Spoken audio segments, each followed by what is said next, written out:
All right, we'll go ahead and bring up the first player list. So on round one, board one, Wrigley Field game, this is our players. Again, we see the power they were assigned, the player, their location, and their DBN rank. Chris, you want to run us through these players? Anyone you recognize? Anybody stand out? I recognize a few names there. Eric Grinnell is a well-known face-to-face player, very strong tactically and strategically. I'm hesitant to pronounce Claes de Graaff. I believe I recognize he's played a lot online, I believe, but he has also played a number of these virtual face-to-face tournaments as well.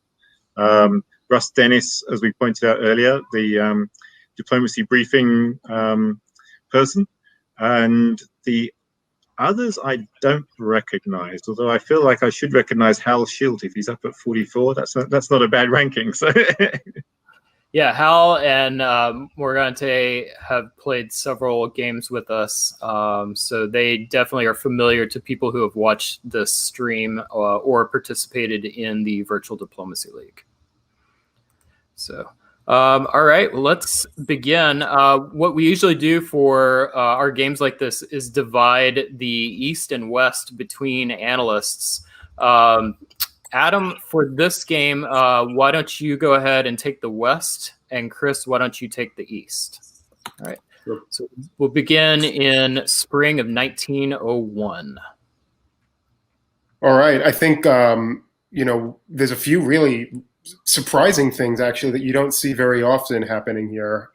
One is that bounce in Piedmont. Obviously, this is kind of an east-west spanning move. You have to, well, I mean, you believe that it was maybe arranged, except that the move or the order for Rome went to Venice, which makes you think that maybe it was something that was sniffed out by the France as a result of diplomacy.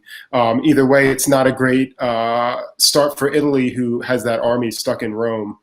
Otherwise, no movement to the English Channel. It looks like the English and the French probably worked something out over that.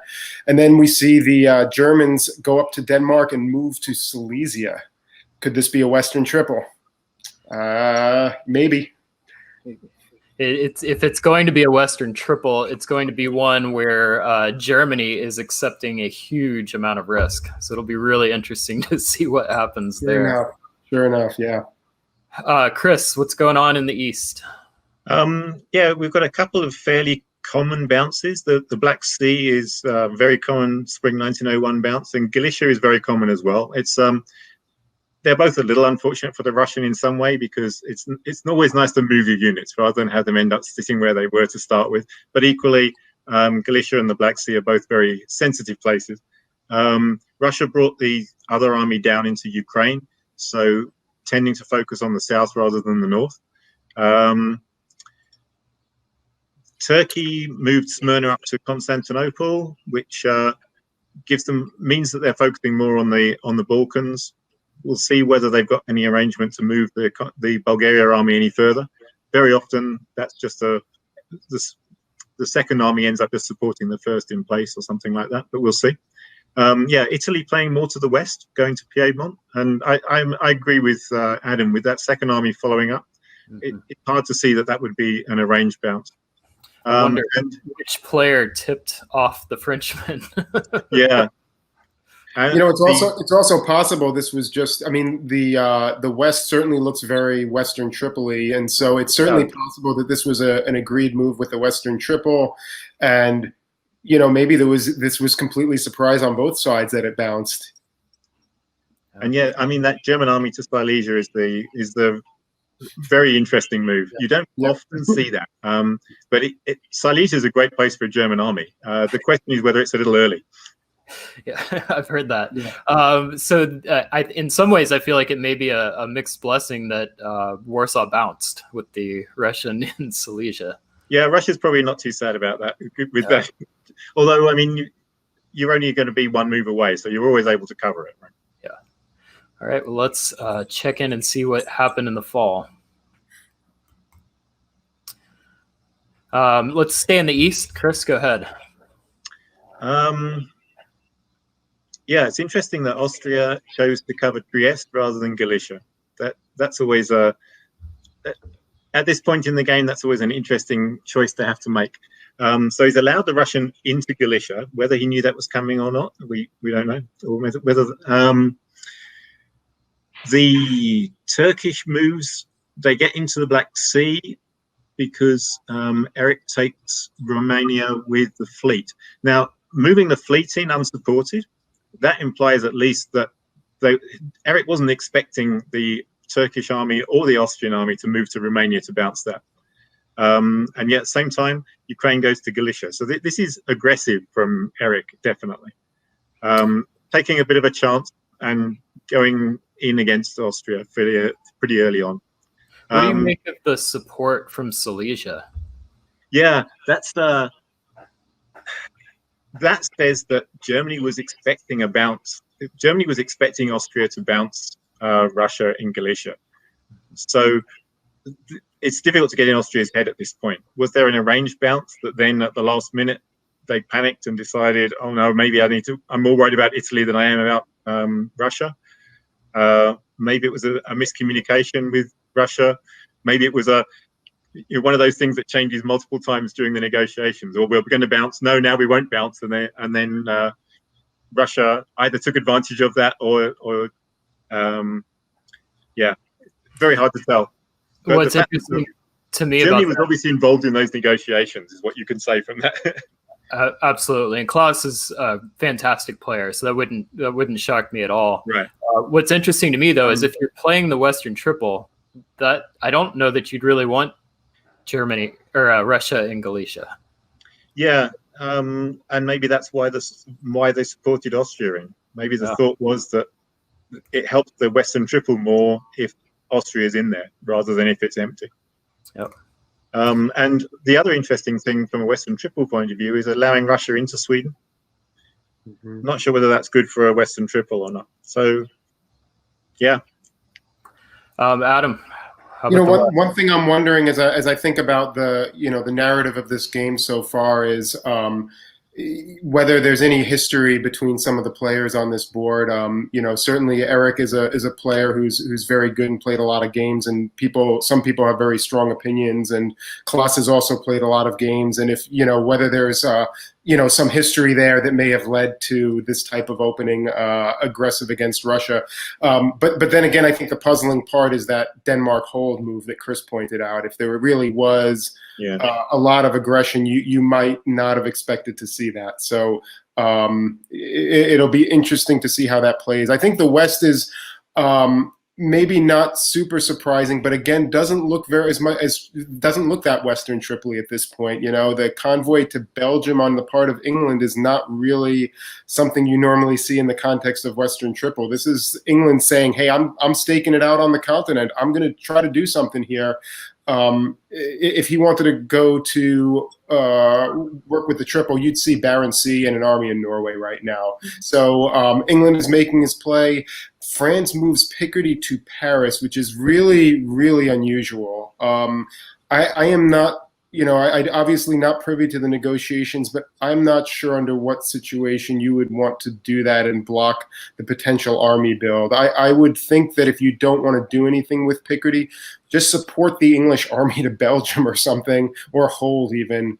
So I'm not quite sure I see a lot of logic there. Certainly it still gives leverage on Burgundy if you need it, but I'd probably rather still be in a position where I have influence on the Low Countries. Otherwise, again, we know the Italians do basically the same thing they did in the spring, except it works this time because France takes Iberia. I'm expecting some anti-Italian builds on the part of the French at this point. I'd be really surprised to see something else. The question is England now going to jump in with Italy now or do something else? Yeah, Germany doesn't seem to be very anti-French. And there's often that feeling with France that you need all three in order to go against France. So if they've just got Italy and England, it'd be a tough call, basically. Slow going. So England's probably got that. Going to have to be thinking about that. But then again, France hasn't shown any willingness to do anything helpful against Germany, right? You'd want him to be in Picardy and building an army in Paris, so you got that leverage on Burgundy, and that's pretty much not going to happen at this point. Yeah, I don't see any advantage to being in Paris over Picardy. This is definitely a turn where I would love to have been the fly on the wall listening to these negotiations, because I'll be honest, I don't know how to read this board right now. All right, so let's take us to the winter. We have, it will begin in the west. Russ built an army in Eddy and a fleet in London. We've got an army in Brest and a fleet in Marseille, as you predicted. We've got an army in Kiel and a fleet in Berlin. That's very interesting. It almost still feels possibly like an odd Western triple. We've got a fleet in Naples. Austria built 2 armies, fleet in Smyrna, and 2 armies from Russia. We'll start in the west. Adam, anything stand out to you? If this is a Western triple, it's very well disguised. England building in London, Fleet London Army Eddy, says to me, I want to see what goes down on the board. And when England sees the army in Brest and not a fleet, probably smelling a little bit of blood there. There's still opportunities to go after Germany or go in a different direction, but certainly it's going to be a lot harder for England to do something productive against Russia without getting up into Norwegian to be able to convoy over. Or at least it's slower. It's slower. I don't know that it's much slower, though, because you could always put London into North and North into Norwegian. This is more flexible, I think. I like these English builds. It keeps your options open. Yeah, I like these English builds a lot. They've got so many things that they can do from here. I think certainly from a diplomatic standpoint, you can tell everybody what they want to hear, and then the moves will come out. So I think from a diplomatic standpoint, it's a great set of builds. I think it's maybe not the best tactical moves, but certainly the diplomacy may trump that in cases particularly like this. How about you, Chris? Anything in the East stand out to you with the builds? I think if you're Italy and if you're Turkey and you get one build, you build a fleet in Smyrna and you build a fleet in Naples. Those are pretty much expected. Austria doesn't have a lot of choice with 2 armies. Russia getting 2 builds, that's always nice when you're Russia. 1 army in Moscow. So this is they've got 3 places open. Sevastopol. They obviously had some sort of deal with Turkey because we saw the unsupported move into Romania in the spring. So this is not I'm not playing against Turkey for sure. The Moscow army can go just as easily against Austria as Sevastopol. Sevastopol keeps Turkey friendly. So that's the way I would read that one. The northern one, that army, again, it can go against Germany or it can go against England. It's not a fleet. It's not a South Coast fleet, which is definitely anti-German. It's not a North Coast fleet, which is definitely anti-English. And also, of course, an army is a good defensive unit to have up there. So, it's difficult to read what Eric's playing here, except I would say it's not anti-Turkish. It's friendly towards Turkey. Maybe we're seeing a strong RT coming out of this. Yeah, quite possible. Let's find out. The German builds are interesting. That to me, more than anything, says pro-English. It's friendly towards England because you can put the fleet and the army either way around. If anything, it's more powerful to put them the other way around. But putting them this way around says, England, you don't have to worry. And it also says, Russia, you do have to worry. Well, if you're going against Russia, even then, having them the other way around is often better because you can push both of them into, then you can move into Prussia and the Baltic. All right. But you have to convince England that's what you're going to do. Well, let's, Adam, talk to us about what we see here.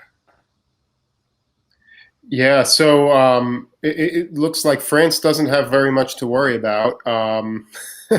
England certainly is. It looks like they're making a play either on the Russians or the Germans. I love Skag for England. It's such a great place to be. It gives you so many options. I love that set of moves. I really do.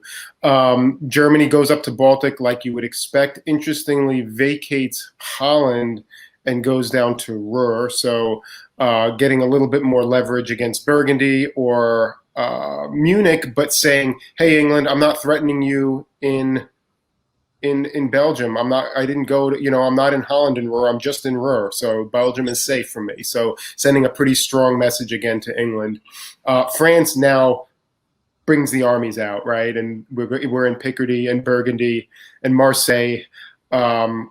Clearly, France does have something in mind, whether that's to make a play on England or Germany. It's hard to say at this point. Oh, and we've got a complete reversal of this Italian position. Yeah, and is that anti-Austrian or is it not? Very hard to say, right? It could be either. No way to know. Again, it's a nice keep your options open sort of move. You've got play against Austria, you've got play against Germany, you've got play against Turkey. Either way, Austria's not happy. Right. Well, they could be invited there. And it looks like a potential NMR from the Russian. Yeah. It's not terrible for Russia if that is an NMR, which I'm assuming it is. The only downside is losing Galicia, which is unfortunate for sure. Although, no, they would have lost Galicia anyway. So it's actually very little different to if everything just held for Eric. So if you're going to NMR at some point in the game, this is the place to do it, right? I hear you. Anything else stand out to you in the East? The Austrian army heading south is interesting. That's presumably to try and push the fleet forward and follow up to infill behind it with the army. It'll be interesting to see where Austria plays for now. Do they go for Romania or do they go for Bulgaria? And also whether they're working with Italy or not.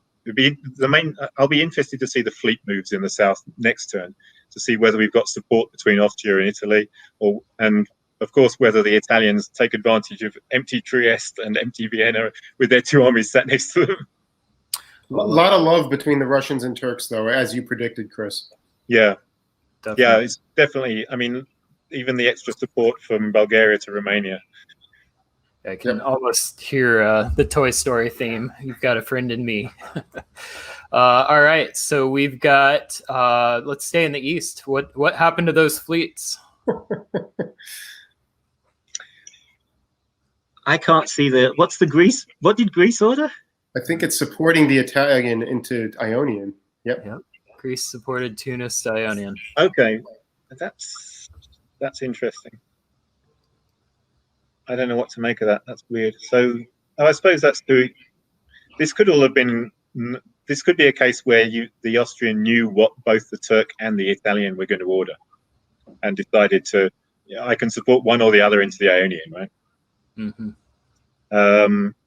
And those Italian armies move back again, run down to Apulia, and then Tyrolia tries to go back to Piedmont. I think this is an Italian who needs to make their mind up. One of the things I say as Italy is you've got to know where that fifth dot is, and I'm not seeing an Italy who knows where their fifth dot is. It might have been Marseille, but now it's not. It might have been Trieste. It might be Smyrna. It might be Greece. Who knows? But hopefully they know, because I don't. Well, and look what it forced Austria to do. I mean, Austria is supposed to be your best friend here, and you just forced Austria to cover their backside. And this is such a momentum killer. And there's an RT. You saw the RT, the moves last turn. So unless you have some confidence that that's broken up, this does tell us a lot about the negotiations between Italy and Austria. It tells you that Austria didn't know that the move was coming to Tyrolia, and that wasn't agreed to, because Austria's backed off to cover themselves, whereas they'd got into Galicia, right? Is that going to happen again? Yeah, it's very unfortunate for stalling that RT. And it looks like it's Italy's fault. Okay, so what's going on in the West, Adam? I have no idea. I don't either. Wow. I don't even know how to interpret any of this. This is just such a wild set of moves. We went from the opening moves thinking that maybe there was something Western Tripoli is going on, and now everybody's attacking everybody else. This is just such a tough read, right? We have a bounce in Munich We have a 2-on-2 bounce in Holland. We have France trying to go into Belgium behind England, which maybe was agreed to. I can't tell what's going on in Scandinavia, but Sweden was not taken. So the Germans were trying to put the English into Sweden, and the English didn't go for it. What did Skagerrak do? Skag supported to Denmark. Supported Sweden to Denmark. Skag went to Denmark. Yeah, Skag went to Denmark, and Sweden supported. And did the Baltic supported Denmark? I see. So basically, this looks like Germany may be the odd person out. It may be an EFR against Germany, perhaps. Certainly, the move from St. Petersburg to Livonia tells you very strongly that the Russians trusted the English this turn. Mm-hmm. Germany looked like they either knew it was coming or they played some very strong defense there. Mm-hmm. Mm-hmm. Yeah, go ahead.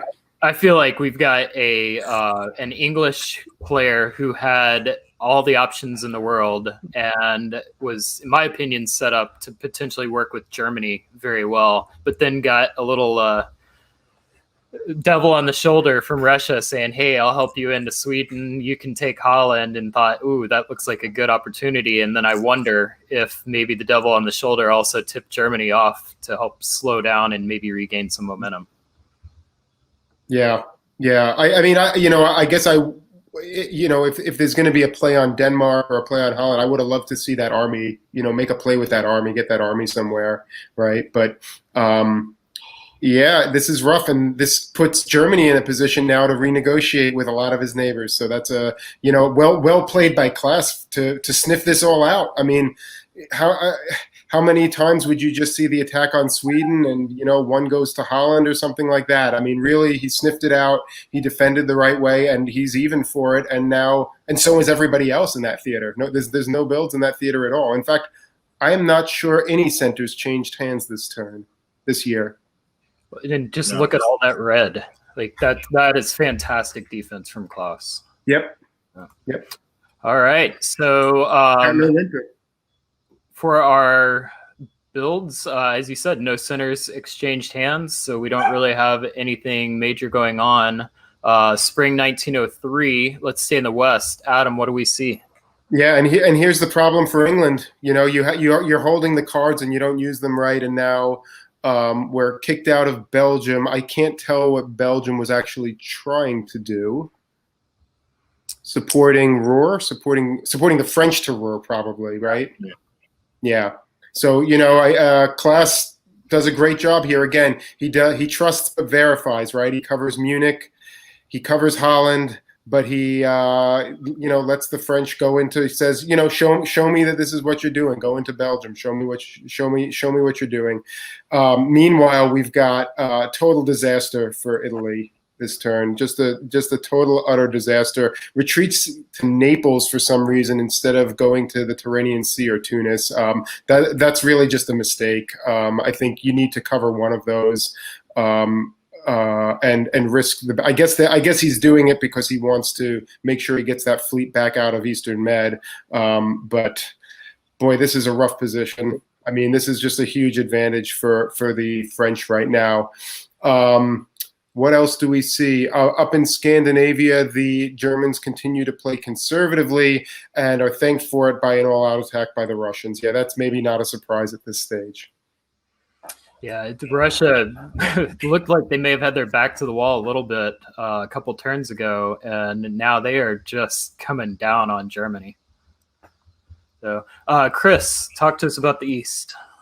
Yeah, I mean, it's a great position for Russia to be in. They've into Prussia and Silesia with follow-up in Warsaw and Ukraine, easing the pressure off Austria a bit, which is nice for Austria because Austria is now left fighting the RT by themselves, basically, because Italy has to go defend against France. So everything sort of follows on one to the other. Italy, very unfortunate position. Basically, that whole thing where you go east and then the person on the west moves up behind you, or you go west and the person on the east moves up behind you, is very hard to balance that commit the right amount of units in the right direction at the right time, right? That's why you really need that extra unit, that fifth dot. Yeah, I'm not sure. You could play it either way. I agree with Adam. You could have bounced either Tunis or Tyranny in. I mean, Tunis was lost anyway long term, but you could have bounced Tyranny in. Going to Naples, bringing the other fleet back, I don't think it's terrible. But, I mean, Italy's playing defensive for a long time now because I can't see anyone attacking France in the north anytime soon. So I think Italy's just going to get ground down over time. Yeah. I you know what? After I look at this, I mean, I think the move to Naples is probably is reasonable. It's not, you know, there's not really. It's one of many bad options, so I guess it's okay. I just want to point out the Austrian moves being a little bit strange. If you look at the way that was done, I mean, this could have been achieved by Trieste to Budapest and using Vienna to either support that or to support the army in Albania up. It was a little bit of not the most economical way to do what they were trying to achieve.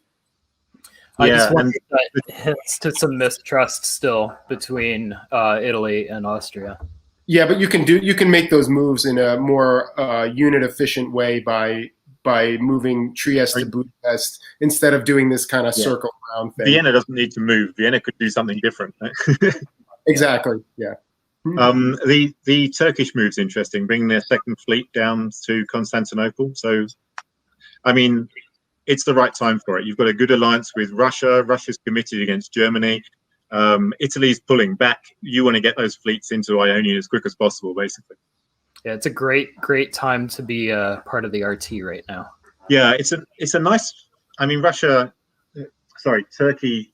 This is nice. You want that alleviating of the Austria-Italy pressure, so that you can then expand and find your own fifth dot. Right? Yeah. All right. Well, let's find out. We'll go ahead and stay in the east. Chris, why don't you lead us off? Okay, what did Bulgaria do?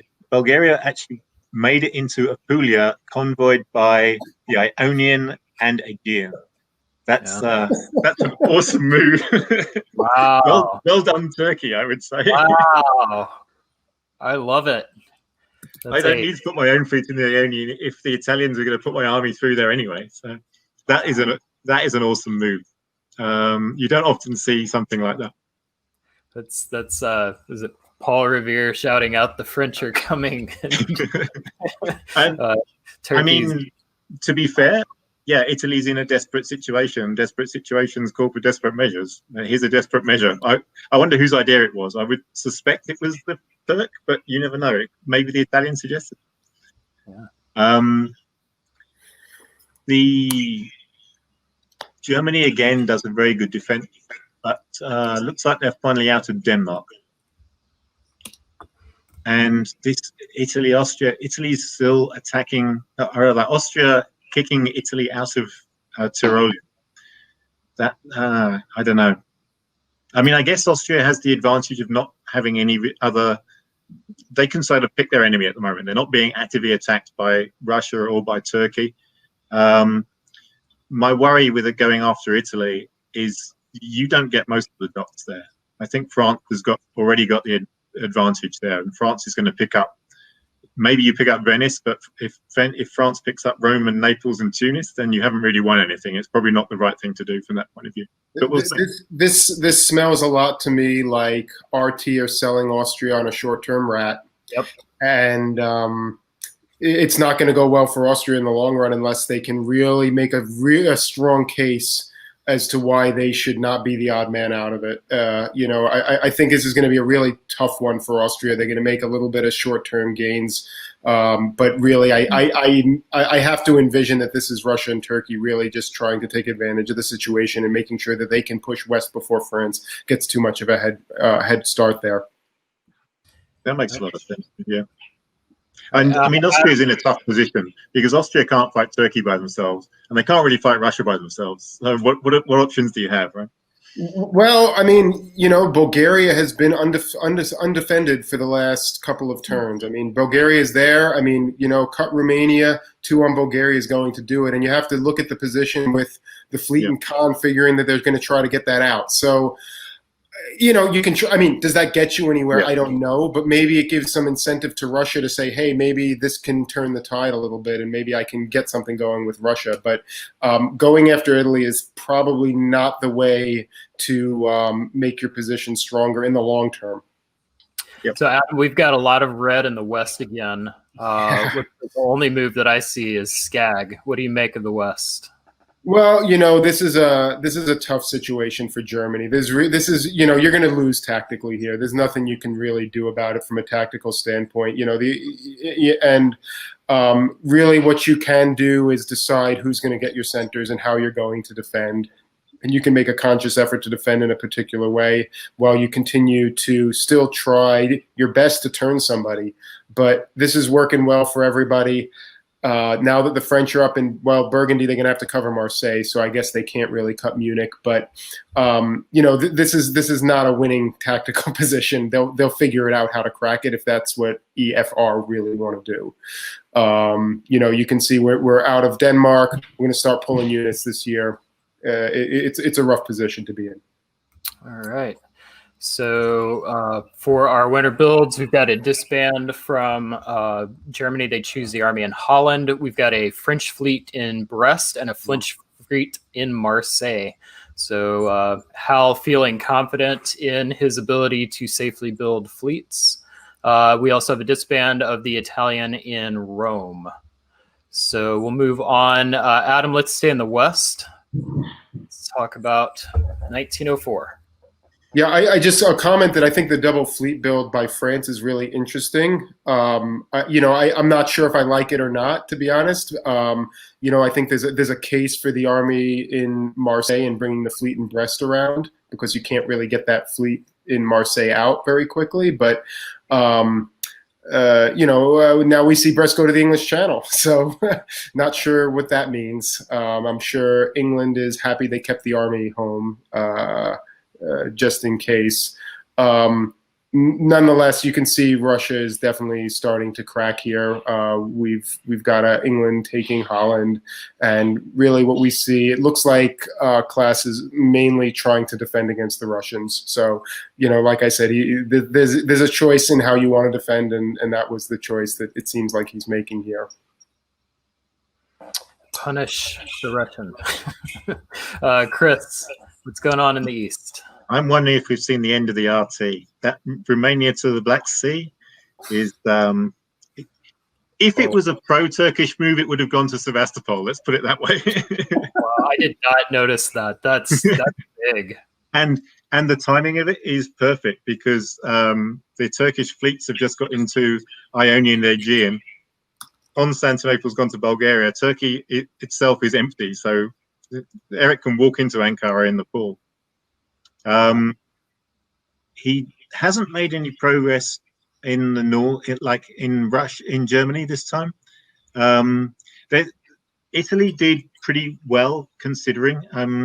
Got dislodged by Turkey from the Ionian, retreated to the Adriatic, and we've got that Austrian move to Venice, which is not exactly a surprise. But if Italy wants to take it back, they can. I mean, Italy's kind of in that same situation that you were talking about Germany earlier, where they can kind of choose who takes their dots.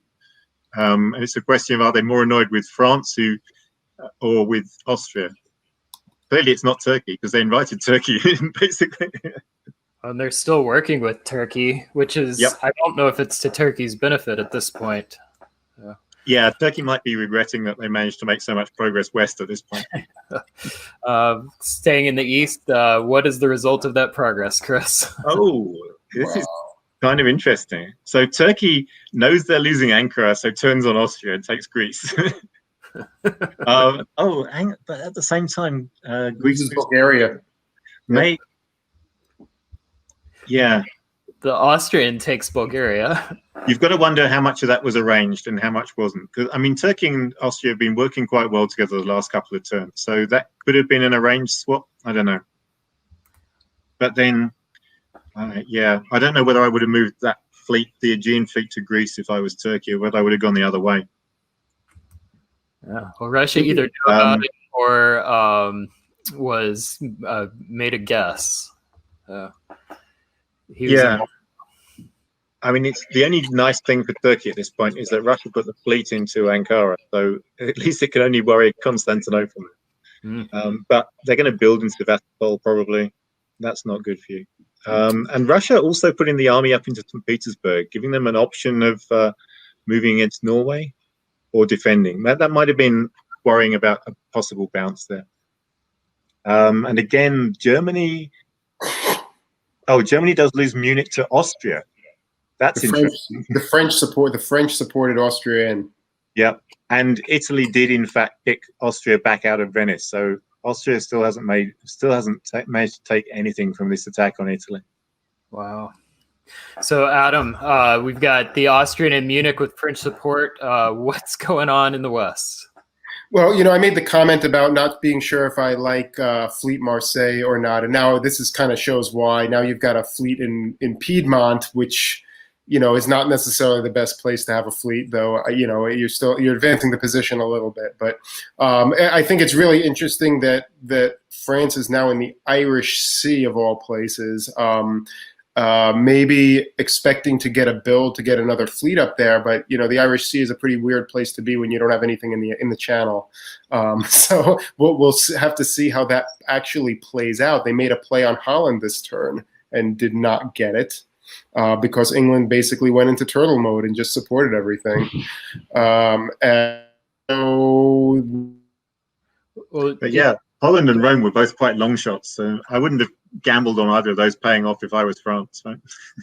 I mean, it was a guess. Like, I think Russ made the right call here, but I mean, France could have easily gone to London, and I would assume France was assuming London would get covered and Liverpool would be open. Oh, that makes sense. Yeah, yes, because if England covers London, then you've got Liverpool open to walk into in the next spring, right? Yeah, so you're right. Good guess by Russ there for defense. Yeah. Sorry, folks. Little technical problem there. Not a problem. So we're going to go ahead and pause here at the end of fall of 1904. We'll go ahead and play a little Who Do You Like? Adam, if you had to pick any player in the West, who would you pick? I think France probably has the strongest position right now, but I could see this being recoverable for England. So it's kind of tough. I mean, I think Russia has the strongest position on this board by far. Yeah, Chris, do you agree with that assessment? Yeah, I mean, I do agree. I think it's between Russia and France, and I think the Russia is looking better. I mean, they've got a nice open Austria. They've got gains to make in Turkey. They're one of the few people with builds at this point, and they've got no one attacking them at the moment. So, yeah. All right. Well, we'll pause here. We like Russia and we like France, and we'll come back to that and see if we're right. And I'm pulling up my screen right now. Okay, so this is our Wrigley Field game. If you will recall, we've got a looks like Germany opened a Silesia in this game and supported Austria into Vienna early on unsuccessfully. We ended up having a strong RT. Everybody started to dogpile in Germany in 2003. Then Russia moves to black, tanks anchor at the end of this turn. So I think we liked, who did we like at the end of this position? Russia, yeah. And France. Yeah, I think it was a toss-up between Russia and France. That's right, yeah. All right, well, let's find out what happens here. We're going to begin. Russia builds Fleet Sev, and Germany disbands Helgoland. We've seen a lot of Fleet Sev builds in the games I've seen anyway. Yeah. Absolutely. You can look at an entire tournament and not see a Fleet Sev build in the whole tournament. And here we've had 4 or 5, I think I've seen in the games I've been watching. So, yeah. All right, and then we've got a Austrian build in Trieste. We've got Turkish disband in Apulia, an army in London. Chris, anything stand out to you with this? Turkey probably did the right thing there. That unit was out of place anyway. They need to go back and fight Russia now. So they need units back at home rather than there. Yeah, but the Fleet Sev Russia's going to be pushing to get those fleets out into Aegean. So it'll be interesting to see who succeeds there.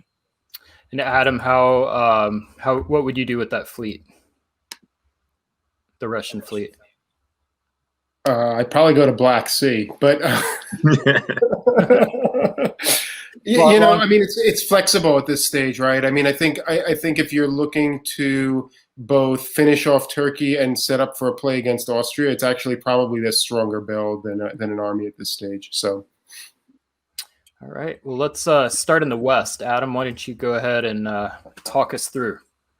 Yeah, I think the immediately obvious thing is France pulling back out of the Irish Sea, realizes he's not getting anything. England, I think, made a good choice putting a second army down, really making the England pretty impenetrable. Interestingly, doesn't even bother to cover Liverpool. So some good diplomacy and some good trusting there. The dogpile on Russia, on Germany continues. This is probably going to be the last we see of Germany bidding Claes a fond goodbye. So the question will be what happens next. And, based on the English move to Norwegian Sea, that suggests some friendliness with Russia and England at least thinking about maybe a move up to now or something like that. And in the East, we do have the fleet in Sev moving to black. What else do we see? You really need to be supported, but what are the moves around Bulgaria? I can't see who supported what to where. I guess Greece supported Con to Bul. It looks like Greece supported Con to Bul, yes. Oh, Romania misordered? Supported Con to Sir? Yes.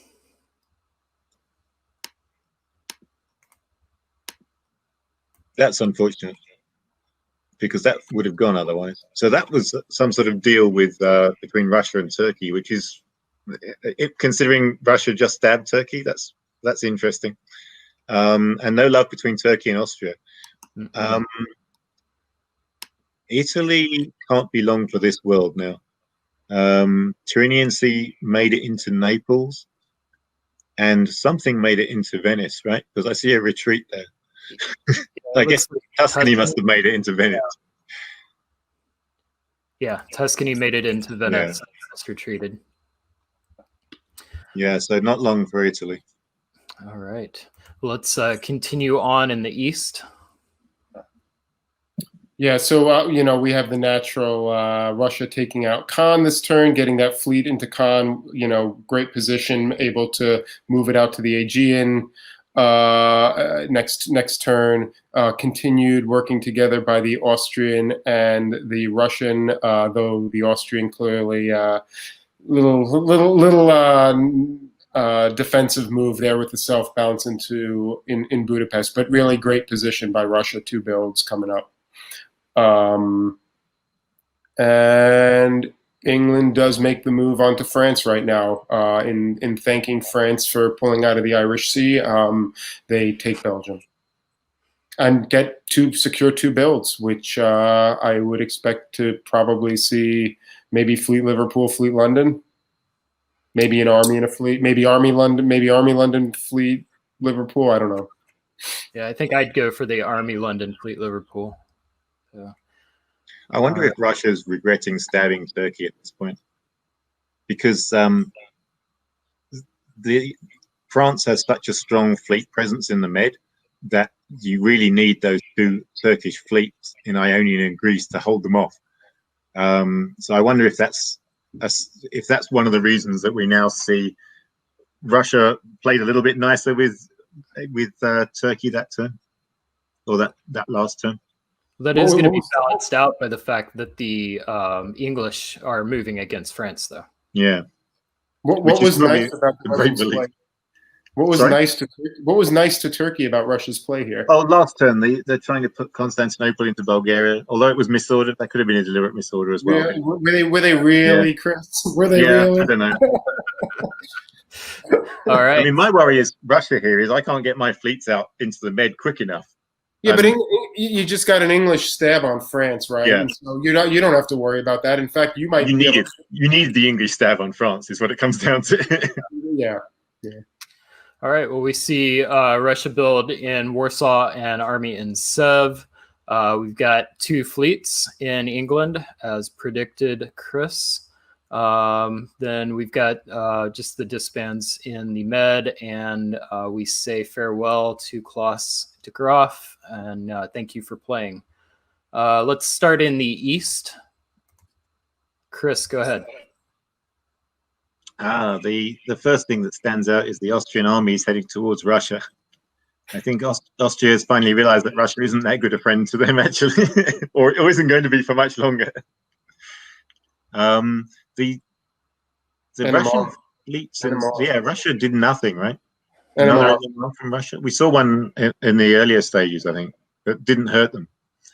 Yeah, this one didn't hurt them too badly, except for the move to Galicia, maybe a little bit. Yeah. They're very lucky that they didn't lose Berlin.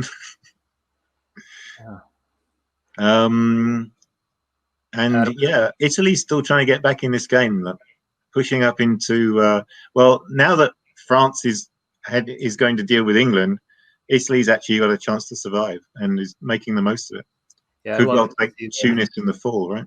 The fight for the survival, for sure. Yeah. Although we do have the Greece move to Ionian, so it'll be interesting to see what happens there. Yeah, we could see a bounce in Tunis between Italy and Turkey, leaving it French.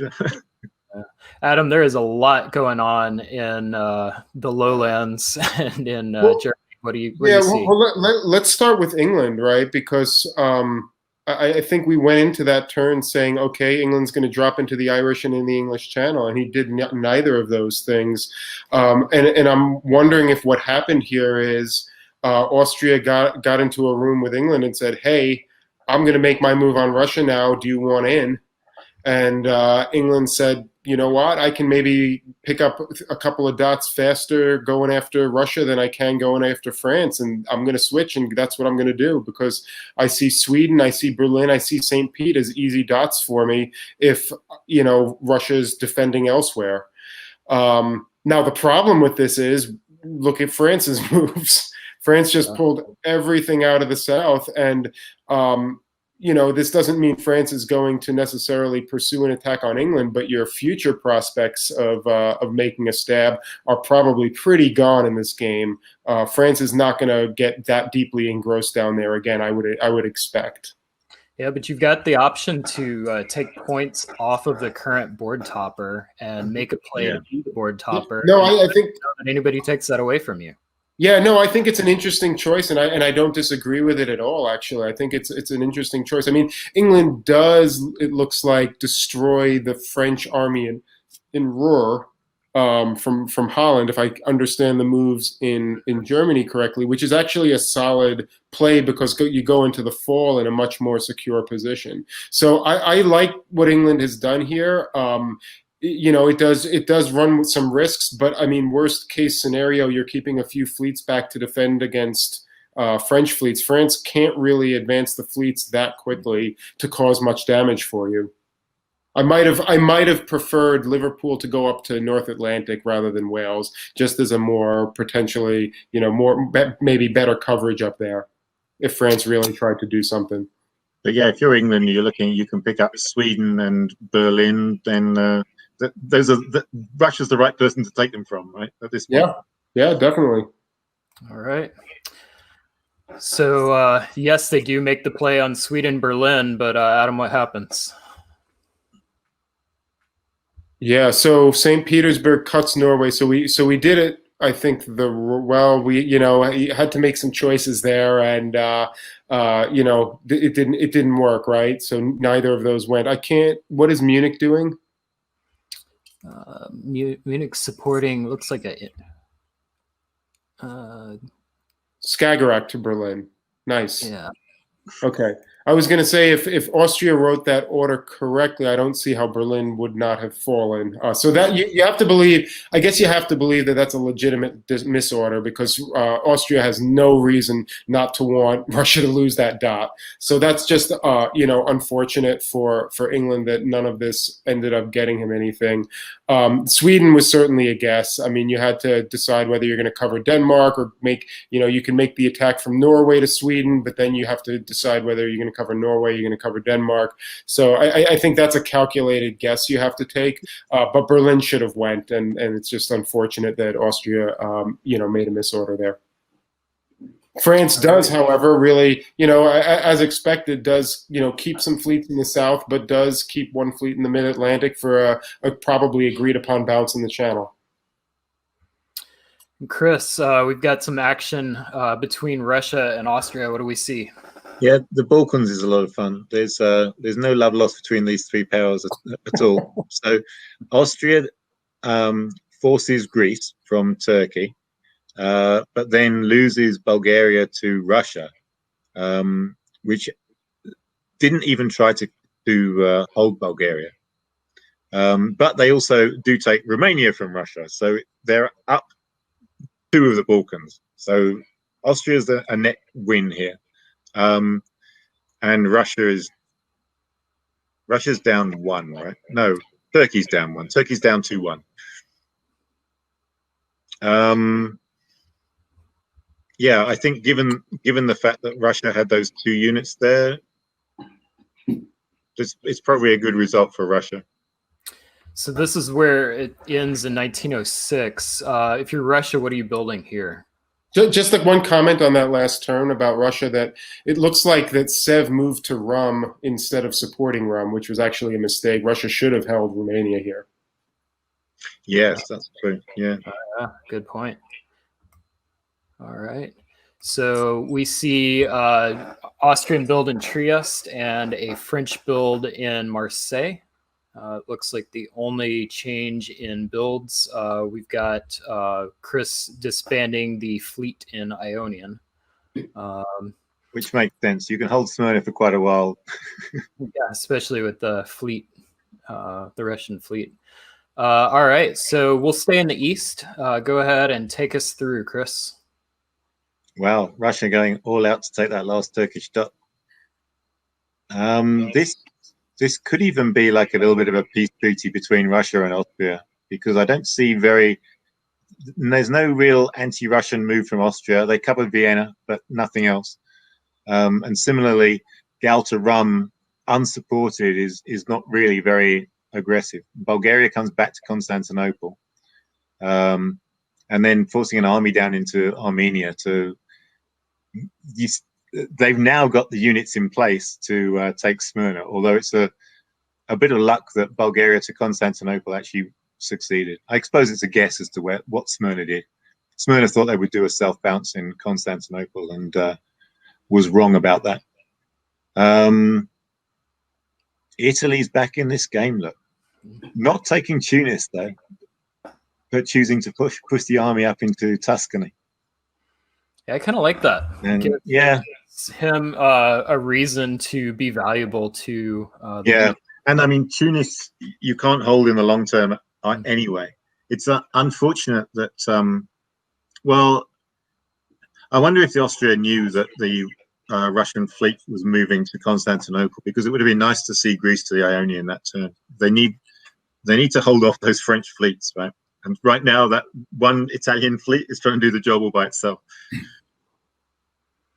All right. In the West, not as much action. Adam, what do you see? Very little action, other than France moving that fleet from Mao into North Africa so that they can guarantee Tunis come fall. But otherwise, England wisely holds in Wales just in case there's some shenanigans by France. And really just supports themselves around.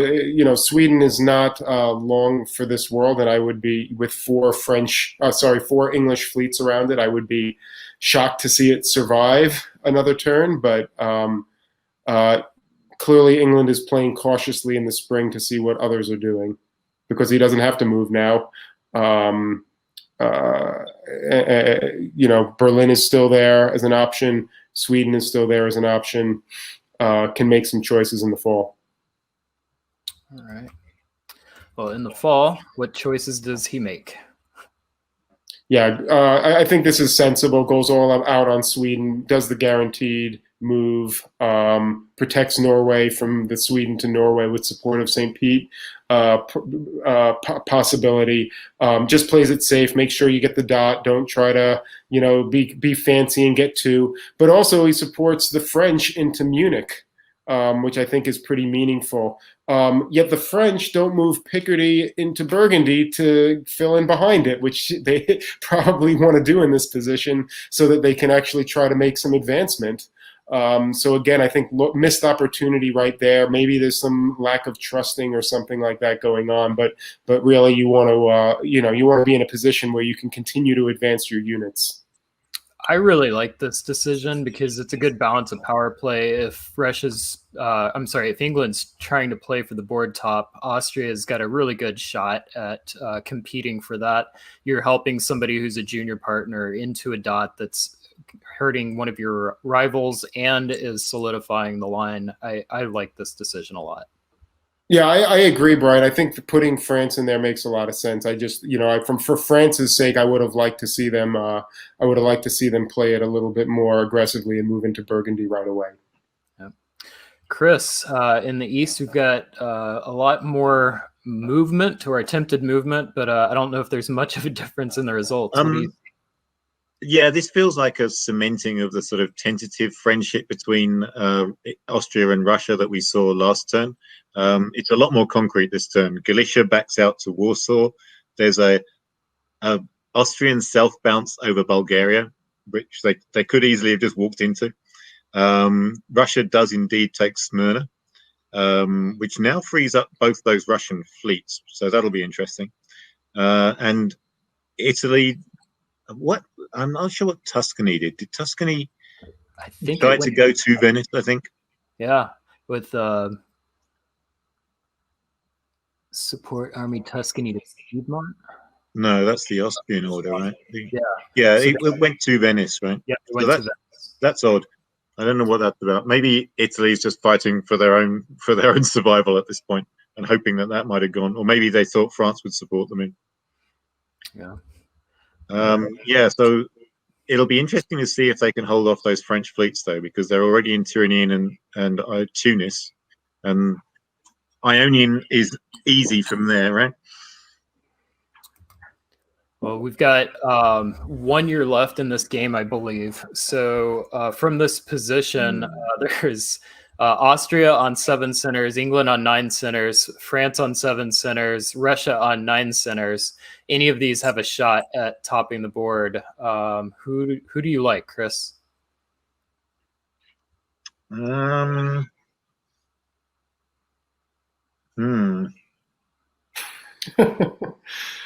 I mean, Russia is going to lose Berlin probably, and St. Pete. Yeah. Well, St. Pete. Maybe. Yeah. I don't think that's guaranteed. Well, it depends on if England pushes all the fleets up there, then yes. So, and they haven't really got anything they can pick up at this point. I mean, you could make an argument they could pick up maybe Romania. Yeah. I don't see it. Most of those Austrian armies have nothing to do, right? I think Austria would have to make a real hard push for it, and I don't see them picking up enough to pull ahead. My money would be on England, because I think England's got the gains to make from Russia, and that's all you need. Swing those 2 dots your way. Adam, how do you feel about that? This is going to be an ugly shared board top situation, 2 or 3 or maybe even 4 ways. I'm sorry. When I saw that Austria self-bounced themselves in Bulgaria last turn, I'm asking myself, why are you self-bouncing Bulgaria rather than either taking it or doing something more productive with your units, like going to Ionian or something. And it just suggests to me that there's just not a lot of will to make this into a major fight by some of the alliances here. And I think that there's maybe just more of a desire to start wrapping this up. All right, well, let's find out what happens. We've got a army build in Liverpool, army in Paris. We've got a Austrian disband in Serbia. Chris, anything meaningful here? I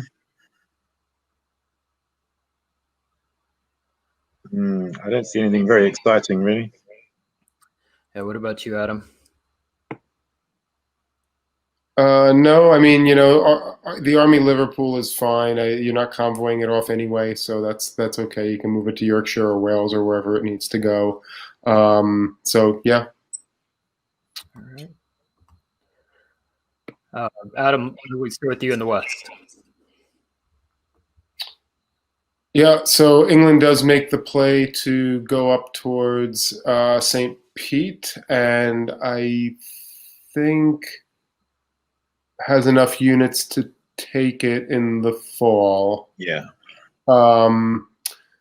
And certainly there's a potential to take Berlin as well, depending on French help. So that may seal it if it goes down that. If France wants to help England top and is comfortable with that, it may go down like that. Certainly, France isn't making any moves that suggest to the contrary of that. But also, if you're England, you put France into Berlin, it's almost as good for you, right? I'd rather have the dot personally, but Yeah, but as long as Russia hasn't got it, the most important thing. Right. All right, Chris, talk to us about the East. Yeah, Ankara to black is interesting, and a bounce in Aegean. So Austria doesn't want that Russian fleet coming out. There's a little bit less trust between Austria and Russia than we saw before. And Warsaw coming down into Galicia. I think Austria kind of sees the writing on the wall here that if Russia's going to pick up, the next dots that Russia wants are Austrian dots, which, given the board position, that makes perfect sense to me, because Austria's not gaining anything in the north or the center. So their gains are going to come in the south. And it's a long way to Italy. It's a lot. The Austrian dots are a lot closer. So this is good play by Austria to recognize that and to move to deal with it. Yeah. We do see that French fleet in the Ionian, and it's going to be able to get further if it wants to. You imagine probably the Adriatic is the place that you would see it go to, but it kind of depends on what they want to do. And a whole lot of attempted moves in Italy, none of which succeed. So Timothy's hanging on very well in Italy. Those two units are earning their pay for sure. Well, Hal can force Naples, correct? Yes. Yeah. I would imagine Austria is probably not happy with their decision to not take Belgium last year. Bulgaria last year after the Eastern Belgium. Yeah, yeah, Eastern Belgium.